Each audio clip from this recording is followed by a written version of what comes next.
Can you hear me?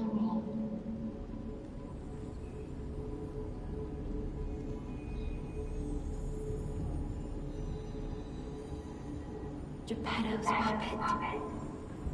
We need your help.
Sure. If you're a fan of overall DC and not just one part of DC, but you just love DC in general, can go no wrong with The Flash. I've been looking all over for you.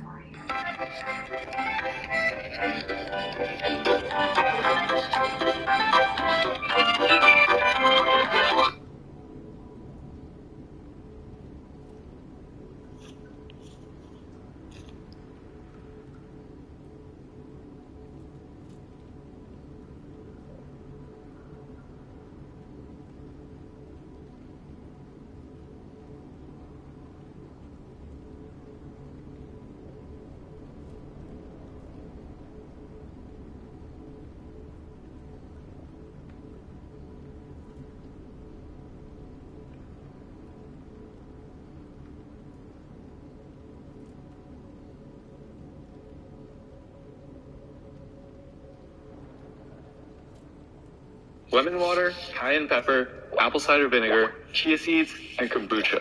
The top 5 foods Google said I should eat to lose belly fat. While this will lead to the most uncomfortable dump of your life, these won't do anything to get rid of belly fat. Let's cut through the BS and look at the real science behind the foods that can actually help you lose belly fat. Food number 1 has to do with something called calorie density. Here's what 200 calories of strawberries looks like. Here's 200 calories of oranges. Watermelon, spinach, zucchini, mushrooms, broccoli, fat-free popcorn, carrots, green peas, boiled potatoes, shrimp, and ground chicken breasts. Basically, most fruits, vegetables, and low-fat foods classify as a low-calorie density food. Whereas here is what 200 calories of a higher calorie density food like granola looks like. And here's 200 calories worth of chocolate-covered pretzels, trail mix, muffins, ice cream, cheese, pork chop, ground beef, and peanut butter. Now these low-calorie density foods are so effective because your body is designed to hold onto your belly fat. So the only way to get rid of it is to adhere to a calorie deficit for long enough. Simply put, you need to eat less. But there is a workaround. You see, studies have shown that feeling full is more likely to make a person stop eating than is the calorie content of the food consumed. And studies have shown people who eat lower calorie density foods consume fewer calories every day, but end up eating more actual food. Think about it. You can eat 400 calories of double stuffed Oreos and actually get even more hungry after, or you can eat 200 calories of strawberries and pretty much eat yourself sick. This is what makes high calorie density foods so easy to overeat. But that doesn't mean you should completely restrict yourself from them. You just want to eat less of them and instead add more low to moderate calorie density foods into your diet. For example, for breakfast, instead of having high sugar granola, go for a whole grain cereal with fruit. Or instead of having 2 pieces of toast, have 1 piece with a side of raspberries. In your morning coffee, instead of whole fat milk or cream, have skim milk or cashew milk. For dinner, instead of having 2 cups of rice, have 1 cup of rice and 1 cup of green peas or a side of vegetables. When you're watching TV and snacking, instead of having trail mix or chips, have some fat-free popcorn. For dessert, instead of 1 cup of regular ice cream, have just half a cup with some fruit. Believe me, these small changes to your diet will make it almost effortless for you to start losing fat, especially when you pair it with the second food on our list. So depending on the type of food you eat, your body will burn a certain amount of calories just to digest that food. Research suggests that for carbs like rice and potatoes, it burns about 5 to 10% of those calories for digestion. For fats like butter, nuts, and oils, it's much lower, between 0 to 3%. Whereas for protein like chicken or fish, it shoots all the way up to around 15 to 30%. This is what's known as the thermic effect of food, and is part of what makes our next food, lean proteins, so effective for fat loss. One study actually tested this by having subjects live in a lab where researchers could measure how many calories they burned every day. They put one group of subjects on a high protein diet and 2 other groups on a low protein diet. Subjects on the high protein diet ended up burning about 70 calories more per day, with another study of similar design finding a similar result. Now, to be honest, if you crunch the numbers, the fat loss benefit you get from this isn't anything to get too excited about.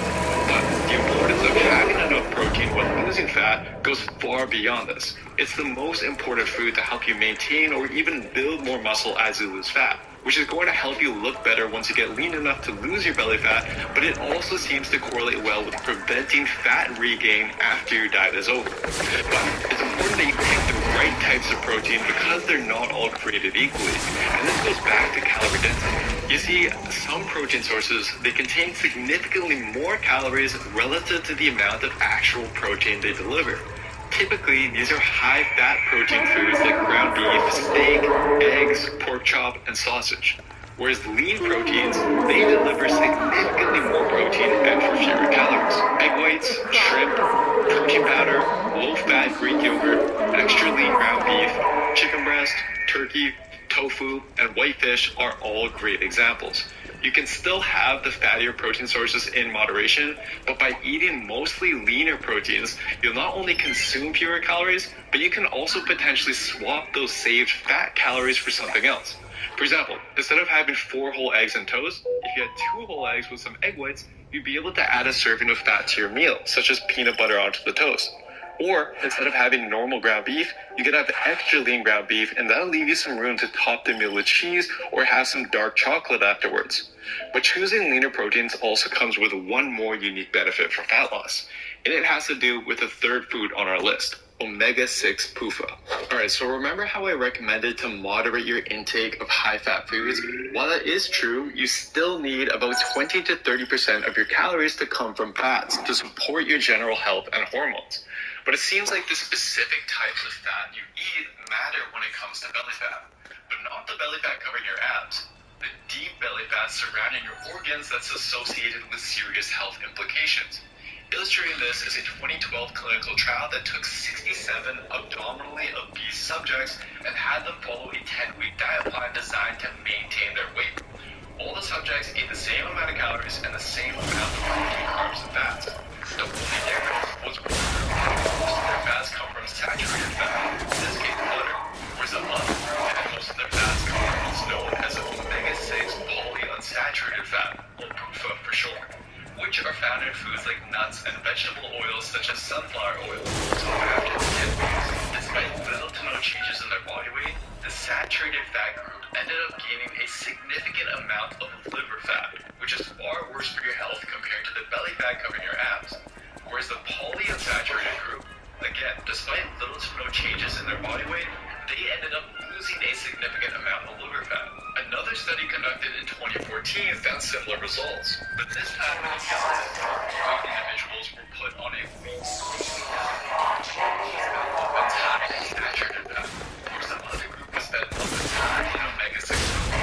After 7 weeks, the saturated fat group gained significantly more liver fat, significantly more visceral fat, and significantly less lean mass than the PUFA group. So, to potentially avoid building up this dangerous fat in the belly and organs, try to limit the amount of daily fats you get from saturated sources such as bacon, cheese, butter, cream, and fatty meat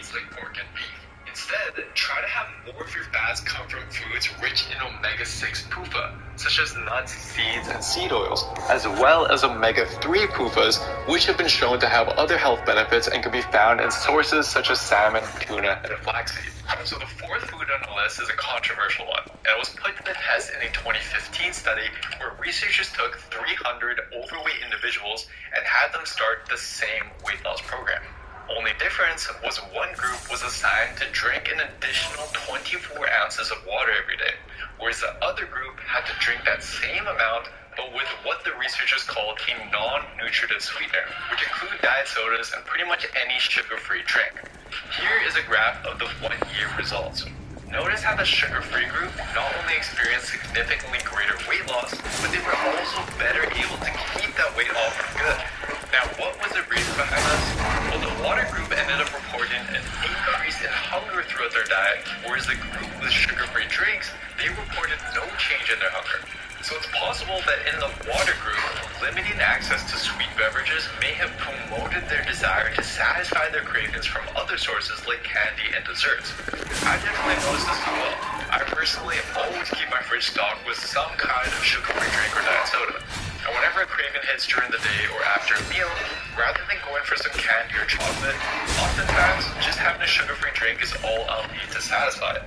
Not to mention that if you're someone who regularly consumes sugary drinks or sodas, then making this simple switch alone can easily save you hundreds of calories a day. But let me know in the comments below what you think, and if you've had any success by making the switch over to diet sodas or sugar-free drinks.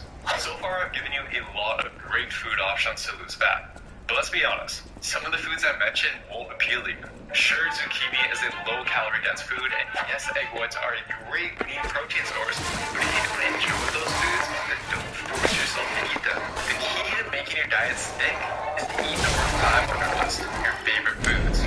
For example, here's Matt, one of our Build with Science members who lost almost 80 pounds with our program, and by eating healthy foods that he actually likes. He loves mushrooms, so he eats lots of them. He also loves black beans and eggs, so he makes breakfast burritos 5 times a week. And for me personally, I love wraps, burritos, and shawarma, so I make one pretty much every single day. But I'll incorporate what I taught you earlier by using a low-calorie wrap or pita, adding plenty of veggies, using a lean protein source, and then adding fats or calorie-dense condiments in moderation. So pick a handful of your favorite foods from each of the categories we went through, add a couple of your favorite treats to have every now and then, and that's pretty much your diet. It's as simple as that, guys. And if you want someone to take care of all the guesswork for you and create a training and diet plan full of foods you actually enjoy and can stick to, then head to buildwithscience.com and take our free quiz to find the best science-based plan for you and your body. It's worked for thousands of others, and it will work for you. I highly recommend giving this video a watch next to learn about what I believe is the most underrated exercise to lose belly fat and just lose fat in general. Thanks for watching, and I'll see you next time. Big baguette, big flavor. The new Green Goddess Caprese from Panera.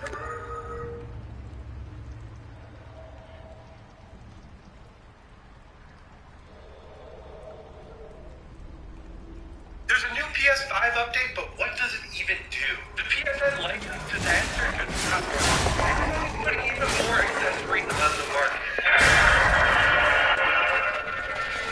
How's it going, everyone? Welcome to PS Ready. This is the midweek news update. Right now, Summer Game Fest Showcase is happening. It's kicking off this big weekend of summer E3 style events, and I could not be more excited. But there's still tons of PlayStation news to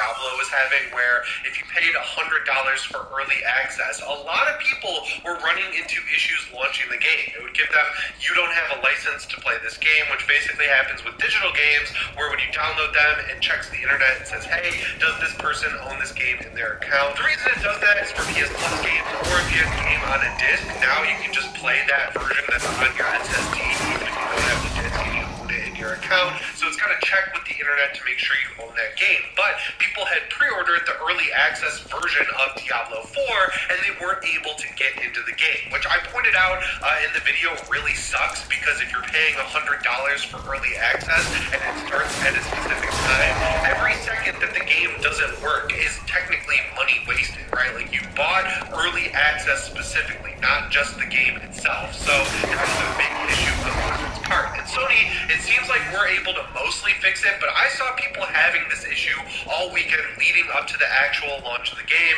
and at that point it didn't really matter. But now, this issue is seemingly spread even farther out and is affecting PS4 users and even some PS5 users, not just with Diablo 4, but with pretty much any game that they're trying to play on their PS4 or PS5. So not only is the game license issue reoccurring, there's another issue that's from a couple of weeks ago, where when Ratchet & Clank Rift Apart launched on PS Plus Extra, people were having a huge issue with the game, where they would start it up, be able to play for 15 minutes, and then after 15 minutes it would say this game is going to expire, and it would quit the game to the PS5's desktop.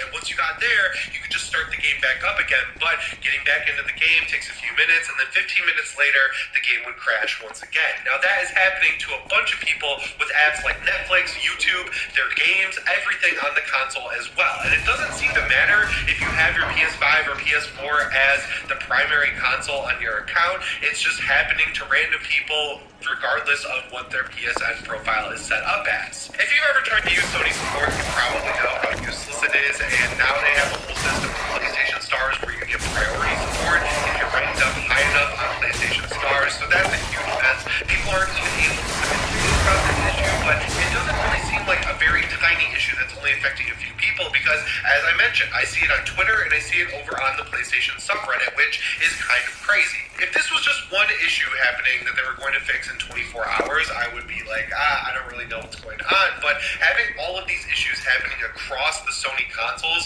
over the past couple weeks is kind of crazy, and it shows the underlying issues with the PlayStation Network that Sony has diligently worked for years to fix, but still obviously hasn't been able to fix them.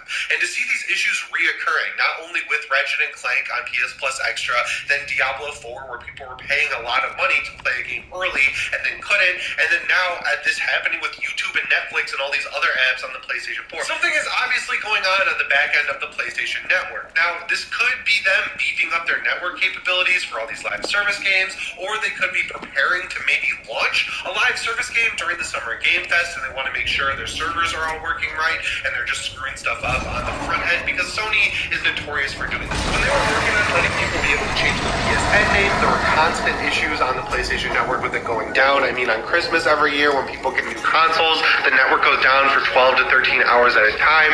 There is a critical problem with the PlayStation Network that Sony really needs to figure out. I'm glad that I got Diablo on PC as well, because if I had paid $100 to get that early access edition and I couldn't play it, that is like one of my top 5 pet peeves. Like spending extra money to get something early and then not being able to take advantage of that feature that I paid for, because obviously they're okay releasing games unfinished. We've seen that time and time again this year with multiple games. It really sucks. I mean, Jedi Survivor still isn't completely fixed, and it looks like EA and Respawn are doing what they did with Dead Space, where they just gave up when it was 80% done, and that really blows. But then now you're paying extra for stuff, and they're just totally okay releasing it and not having it work. It's just a really frustrating situation, and I hope that Sony can figure out the PlayStation Network issue.